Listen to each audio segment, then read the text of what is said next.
For the past 5 years, we've been seeing the largest housing bubble in US history continue to build up to record levels, and it is beginning to deflate and pop.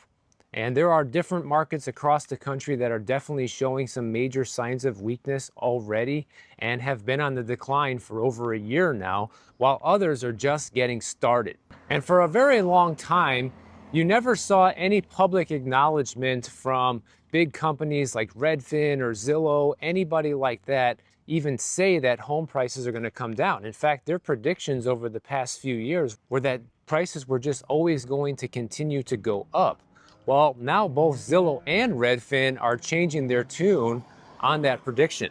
In fact, a few weeks back, Glenn Kelman, who is the CEO of Redfin, came out on TV and stated, and this is a quote from him, "We are seeing finally evidence of a real correction where prices are going to come down." And this is really like the first time that a major real estate executive like him has publicly acknowledged the housing market hitting this turning point that people like me have been talking about here on YouTube for years now. Take, for example, Austin, Texas. Austin, Texas, you see home prices already down 22% from where they were at the peak of the home price bubble over there in 2022.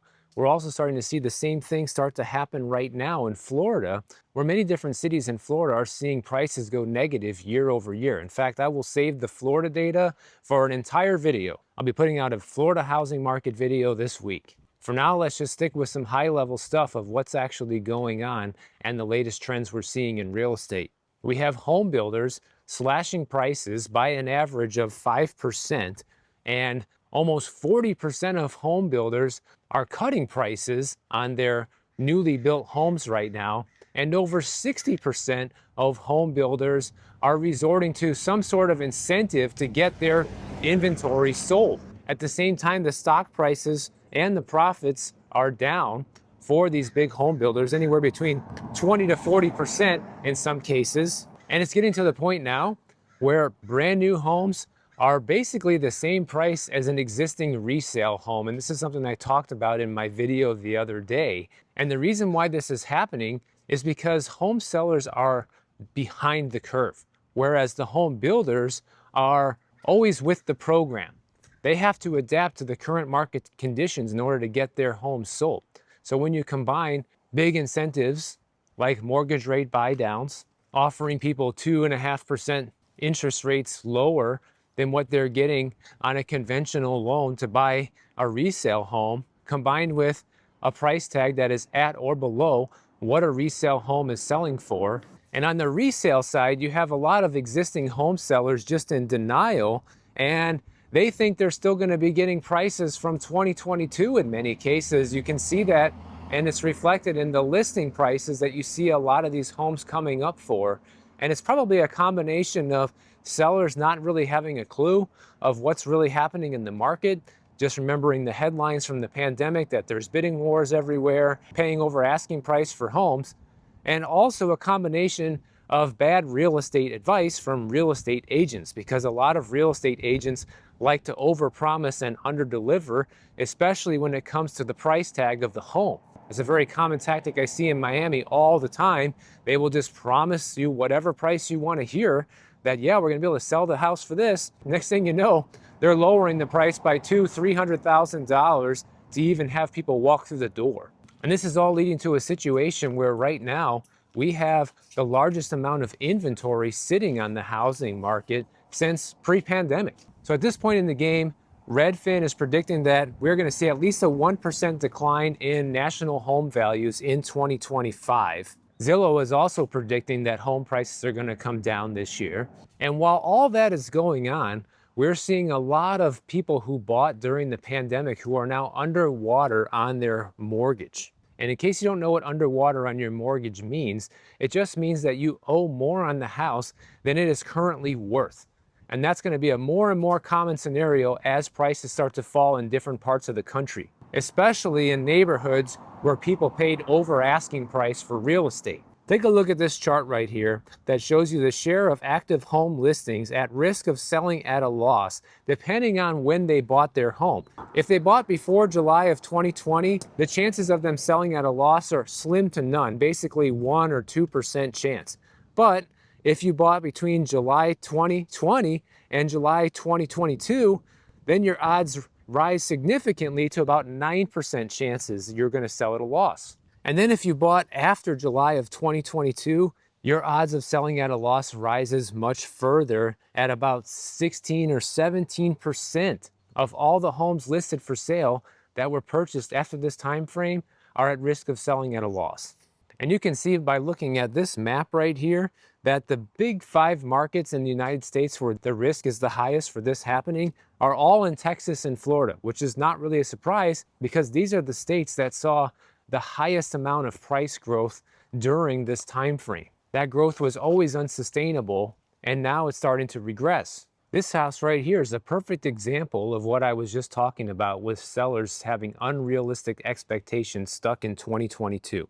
This house was originally listed for sale in April of 2024 for about $3.5 million. And as you can see, price cut after price cut after price cut after price cut, it finally went under contract just a few weeks ago here in June, and they had to lower the price to $2.5 million. So this house took a $1 million price cut and a year on the market essentially before it actually got under contract. That just goes to show you how far out of whack seller expectations are on the market. A year ago, this person thought that they could get $1 million more for this house, and it took a year of sitting on the market and a year of price reductions and probably lowball offers for the seller to finally realize that, yeah, this is what it's going to be if I want to sell this house. And this is a nice neighborhood here in San Rafael, California. This is the Peacock Gap neighborhood, very nice spot. But being underwater on your mortgage can have real world consequences for people, especially if you want to sell. You know, if you're just sitting there and you have no intentions of selling the house and your house is now worth less than you paid for it, but you plan on living in it for the next 20 or 30 years, probably doesn't matter.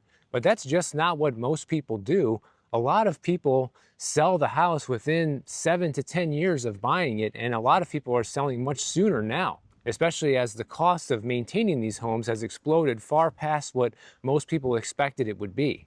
You know, in 2008, people would walk away from their underwater mortgages and just let the lender foreclose on the property, but we're not really seeing that happen now. You're still seeing people trying to get out and eke out a small profit if possible, if not at least break even. Check out how beautiful these flowers are in this yard here. I don't know if that purple comes through on camera, but it just pops in real life. Gorgeous. Here's an example of somebody who bought a 1,600 square foot home, 3 bedrooms, for about $400,000 3 years ago. And the house is now on the market for $385,000. This person isn't underwater yet, but they want out of the house before prices drop further, which means they may have to take an even lower offer to get that home sold, probably around the $350,000 price range. Just like FOMO drives the market on the way up and people get into bidding wars and pay over asking price for homes, well, you're going to see the reverse of that happen right now, where people are afraid that if we don't sell now, then we're going to be selling at an even lower price in a year or two from now, especially if we were intending on selling anyways. We better get it sold, even if it's at a small loss. I'd rather lose a little bit now than a lot later. And this is why I was warning people since the beginning of 2022, when I really noticed this bubble behavior starting to take place, that people should tread extremely cautiously if they were looking to buy in that market, because you're essentially buying at inflated values that are probably not going to last. And that's what we're starting to see. We're starting to see the reversal of those inflated values. And the real risk of being an underwater homeowner is you get trapped in your house. You're not able to sell that house unless you're willing to come to the closing table and actually pay to sell your house. You're not going to walk away with a profit. You're going to walk away with a major loss. And here's the other problem. A lot of people were sold the lie from real estate agents. Well, you just buy the house now. Don't worry about, the interest rate. Don't worry about the price you're paying because you'll just be able to refinance later. Well, guess what? a lot of lenders are unwilling to refinance mortgages when the owner is underwater. So even if mortgage rates do come down by the end of the year or sometime next year, which even if they do, it's going to be by a negligible amount, it's not going to help people who are underwater on their homes, especially as home values continue to drop throughout the same time frame. The situation right now actually mirrors 2008 in a lot of ways because, in 2008, a lot of people received mortgages that couldn't afford the payments. Well, what happened this time is people could technically afford the payments when they received the mortgage, but nobody anticipated, probably not even the lenders, how much property taxes and insurance and home maintenance costs would skyrocket shortly after people received those mortgages, especially if it was 2022 or later. A lot of people have been blindsided by these increased costs, including myself. Take a look at this chart right here that shows you the share of FHA mortgages that were originated in 2024 where homes are underwater, and Cape Coral, Florida is the #1 market where almost 75% of these FHA mortgages are underwater right now. Northport, Florida isn't too far behind at about 45% of homes underwater. You got Austin, Texas sitting at close to 25%, Salt Lake City, Utah at about 20%, and Palm Bay, Florida at around 20%. And I saw that they had that major sewage leak in Palm Bay, Florida. So not only are people underwater on their mortgages, but you could be underwater in sewage right now, depending on where you're at, which is just horrible. That was something that should have never happened. It's a major infrastructure failure that happened very prematurely, and a lot of people are suffering now because of it. And you might ask, well, Michael, how come people who have FHA mortgages are more underwater than people who don't, especially in these areas? Well, the reason why is because when you do an FHA loan, you only put 3.5% down of the purchase price, which means you really don't have any equity at the beginning of your home ownership journey. And what happens is it only takes a very small drop in home prices for people to be completely underwater on their mortgage. And that's why, even though it's not mandatory, it is recommended that you put 20% down when you buy a house, because not only will you save having to pay for private mortgage insurance, known as PMI, but also you will have a substantial amount of equity buffer in case of a market downturn. Sure, it's possible that prices can come down by 20% shortly after you buy the house, just like it did in Austin, Texas, but it's not nearly as likely as prices coming down by only 3 to 5%, like what's happening in a lot of these Florida markets where the FHA buyers are now underwater. In fact, it is so dangerous to put 0% down with a VA loan, or only 3.5% down with an FHA loan, that virtually all of the rise in mortgage delinquencies over the past 12 months and nearly 3/4 of all underwater mortgages are FHA and VA loans. But you always have people defending these type of loans. Well, look, I got this type of loan and look at me now. I wouldn't have been able to buy a house without it. That's why they exist. I agree with that. There are some people who are responsible and get one of these loans and they don't sell the house, they don't try to flip it, they build equity over time, they actually pay off the mortgage and don't borrow against their house, and it was their ticket to home ownership. But the share of people who treat it that way is extremely low, especially in 2025 with the give me everything now society that we have, the instant gratification society. People want to be able to own the house, they want to be able to have the family, they want to be able to have the brand new car, and they want to have the $100,000 college education all at the same time, which leads to massive amounts of debt and unaffordability and the inability to actually afford their home. And if there's any equity built at all, people borrow against it the moment they can.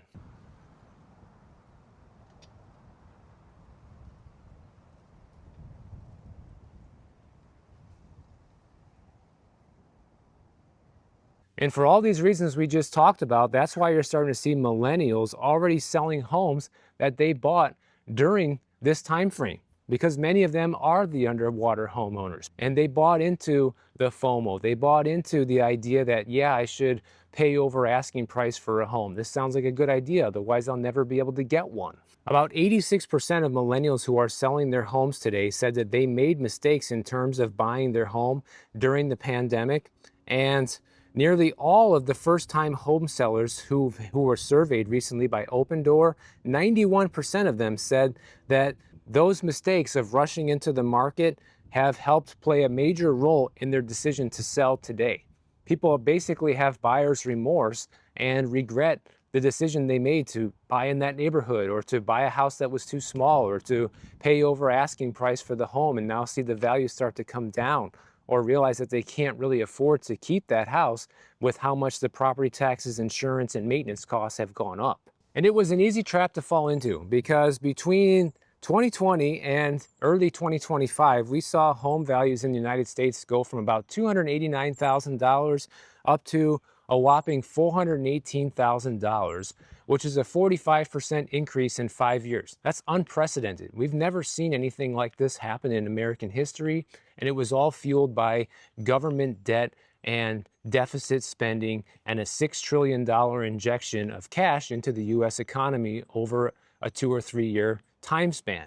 According to a study from Real Estate Witch in February this year, 56% of people who bought homes after 2020 have experienced buyer's remorse, and nearly 1/3 say their home purchase negatively impacted their finances, due in part to escalating costs for taxes, insurance, and repairs. Exactly what I just said. In fact, I did a video on this a few months ago talking about how homeowners are paying about $24,000 annually on top of their mortgage payments for the added costs. This is everything besides the mortgage. We're talking the maintenance, the taxes, the insurance, the whole shebang is about $24,000 a year on average. You don't have to attack me in the comments if you pay less than that or you pay more, because it's just an average. And that's a lot of extra money. Just those extra costs of owning a home can probably be enough to pay for most people to rent somewhere in the country that's not very expensive. And that's why renting is so much cheaper today than buying a home. And also, a lot of millennials made the mistake during this time frame that remote work would be permanent. And they took a remote job, or their job let them work remotely, and they bought a house in an area where they thought, wow, this is great. I can easily afford a home here compared to my salary. And almost all of these companies have reversed their decision on remote work and are requiring employees to be back in the office at least a few days a week, if not the full work week. In this Open Door study, they found out that 23% of millennial sellers cited the end of remote work as a key reason for moving. You know, I saw this comment on YouTube also, which I want to highlight here because I think it is just spot on in terms of how everybody thinks about housing right now. Take a look at this. Here's the problem, is most homeowners think homes are something akin to stocks, where they can park their money in it and it will magically increase in value without any improvements made to the property itself or the area around it. Many homes are worse than when the seller bought, yet they expect a huge increase in price. Complete delusion. And that's exactly what you see. So many of the homes I run into for sale on my walks out here are homes that people bought 2, 3, 4 years ago, did absolutely nothing to it, sat on it, and just relisted it for an extra $1 million or $2 million and thought, that's all I got to do. But in the meantime, that house is getting a lot of wear and tear from you living in it or whatever happening, the elements, and with nobody making significant repairs or improvements to that house, it is effectively in worse condition now than it was 3 years ago when you bought it, but yet you want an extra $1 million. People aren't falling for it, clearly, as you can see by the house I showcased earlier in this video. And speaking of that, I showed you a real-world example here in Northern California of people taking massive losses on the house. They had to sell that house for 30% less, essentially, than they originally thought that they would get for it. Well, now you're starting to see the Southern California's real estate market show signs of cracking as well, because home prices in Southern California declined just slightly in May compared to a year earlier, and it's the first annual drop since 2023. Southern California still has an average home price of about $876,000, which is crazy expensive, but prices went down 0.2% compared to May of 2024. So it's a small decline, but a decline nonetheless. Also, as of May of 2025, there were 38% more homes for sale than a year ago in Los Angeles County, and similar increases have been seen in other areas of Southern California as well. And that's how it all begins. That's what I saw starting to happen in Cupertino, California as well when I was down there. You're seeing the inventory up substantially, and the prices are either remaining flat or starting to just fall a little bit. But that's how it begins. Even in areas where people think that it just can't happen, it is happening. We don't know the extent of how far prices are going to come down in these neighborhoods, but the markets in these neighborhoods are already showing signs of weakness. And you have to understand that even if the people who live there can afford the prices, no one wants to grab a falling knife. So if people realize that prices are coming down quite substantially, nobody wants to buy that house. They want to wait for it to get cheaper. I saw that constantly when I started my real estate career back in 2009. Almost every buyer I dealt with wanted to wait on every single listing because they're saying prices are going to come down further. And part of the problem in the California market is unless you own a property, especially that was purchased before the pandemic, it's really hard to have enough money to go out and buy a new one, because that's where the vast majority of people here get the money to buy a new house here, is the appreciation from an old house. You know, they inherited a house or they bought a house 20 or 30 years ago for peanuts and now it's worth millions, and you turn around and sell that thing. Well, now you just got a couple $1,000,000 sitting around in the bank and you can afford to pay cash for a house today, or at the very least put a sizable down payment and have no trouble affording it. But if you are not in that category, well then good luck. Right now, Zillow's forecast for Southern California, and this is if we do not hit a recession, by the way, this is just under current market conditions, is that home prices will be 1.1% lower in the Los Angeles and Orange County regions of California. So we already are in a recession, according to a lot of people, including myself. And it just hasn't been named official yet by the US government, but it likely will be at some point this year. But even if they never call it official, doesn't really matter. All we got to look at is what the real world data is telling us. The price declines could actually be far worse than that in just a year's time. In Southern California, or all parts of California, can start resembling what the Florida market looked like a year ago. But overall, I'm feeling very optimistic on the direction that the housing market is heading, because this is the correction that we've been waiting to see. This is the collapse of the bubble that we needed.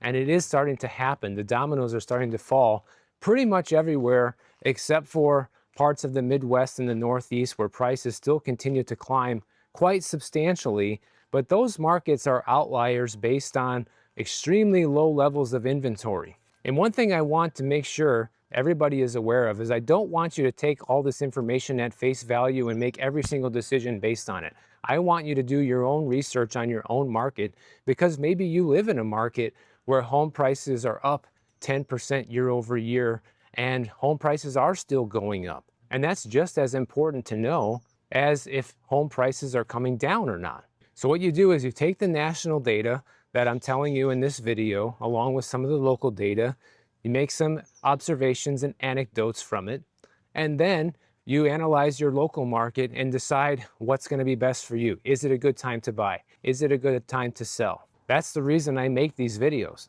to try to help you figure those things out. I'm not sitting here advising you, telling you 100% what to do. I'm not your financial advisor. I'm just giving you the information and the latest updates of what's going on in the market. You analyze it for yourself and figure out the best move for you. So if you enjoyed this video, please make sure you are subscribed to the channel. And if you don't want to wait for my next video to come out, check out this one on the screen right over here, and I'll see you in the next one.